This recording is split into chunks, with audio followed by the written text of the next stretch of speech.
మమ్ముట్టి ప్రధాన పాత్ర పోషించిన భ్రమయుగం ఈ సినిమా ఈరోజు రిలీజ్ అయింది. ఈ సినిమా ఎలా ఉందో ఇప్పుడు చూద్దాం. 17వ శతాబ్దంలో జరుగుతున్నట్లు చూపిస్తారు ఈ కథని. భ్రమయుగం కథ ఏంటో ఇప్పుడు చూద్దాం. తేవన్ అనే వ్యక్తి పాటలు పాడుకుంటూ ఉంటాడు. అయితే అతను అనుకోకుండా కుడుమన్ పొట్టి అనే బ్రాహ్మణుడి ఇంటికి వెళ్ళి అక్కడ ఇరుక్కుపోతాడు. అసలు ఈ కుడుమన్ పొట్టి ఆ ఇంట్లో ఏం చేస్తున్నాడు, అతనితో పాటు పనిచేస్తున్న వంటవాడు ఎందుకు అక్కడ పనిచేస్తున్నాడు, కుడుమన్ పొట్టి ఇంటి పక్కనున్న శ్మశానంలో సమాధులన్నీ ఎవరివి, కుడుమన్ పొట్టి రాత్రిపూట ఏ స్త్రీతో సంభోగిస్తున్నాడు, ఇటువంటివన్నీ ఈ సినిమా చూసి తెలుసుకోవాలి. ఈ సినిమా అంతా బ్లాక్ అండ్ వైట్లో సాగుతుంది, కొంచెం స్లోగా సాగుతుంది. ఒకసారి కుడుమన్ పొట్టి ఇంటికి వస్తే బయటికి వెళ్ళే ప్రసక్తే లేదు. తేవన్ అక్కడి నుంచి తప్పించుకున్నాడా లేదా అన్నదే కథ. తన తల్లి దగ్గరికి చేరుకున్నాడా, ఆ ఇంట్లోనే బందీగా ఉండిపోయాడా అన్నది సినిమా చూడాలి. రాహుల్ సదాశివన్ దర్శకత్వం పర్వాలేదు అనిపిస్తుంది. పూర్తిగా బ్లాక్ అండ్ వైట్లో సాగే ఈ సినిమా కొంచెం స్లోగా సాగుతుంది.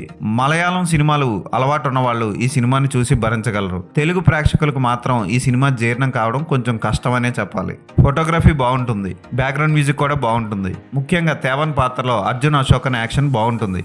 సినిమా అంతా కనపడేది కూడా అతనే. ఆ తర్వాత వంటవాడిగా నటించిన సిద్ధార్థ్ భర్తన్ కూడా చాలా బాగా చేశాడు. ఇక షహనాజ్ జలాల్స్ ఫోటోగ్రఫీ, క్రిస్టో జావియర్ మ్యూజిక్ ఈ సినిమాకి ప్లస్ అని చెప్పాలి. ఇక మెగాస్టార్ మమ్ముట్టి గురించి, ఆయన నటన గురించి మనం ఏం చెప్పలేం.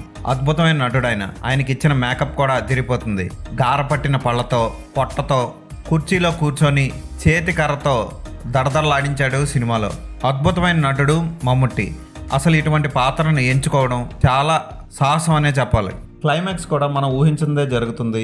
మధ్యలో దర్శకుడు మంత్రతంత్రాలను కూడా సినిమాలో కలిపాడు. అవన్నీ తెర మీద చూసి ఆస్వాదించాలి. ఈ సినిమాకి నేను ఇచ్చే రేటింగ్ 3/5.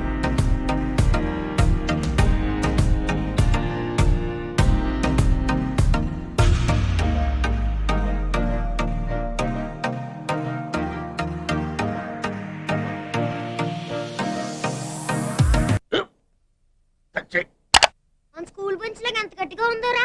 కొట్రా, కొట్టు, పర్లేదు, కొట్టు. అబ్బా చేయి నొప్పి పెట్టేసింది బాబాయ్. ఆ, నీకు నొప్పి ఏంటి నువ్వు కొడతావా? కమా బిట్ మీ యార్. వద్దు బాబాయ్. వాణ్ణి నేను కొట్టడం లేదమ్మా, వాణ్ణే నన్ను కొట్టమంటున్నాను.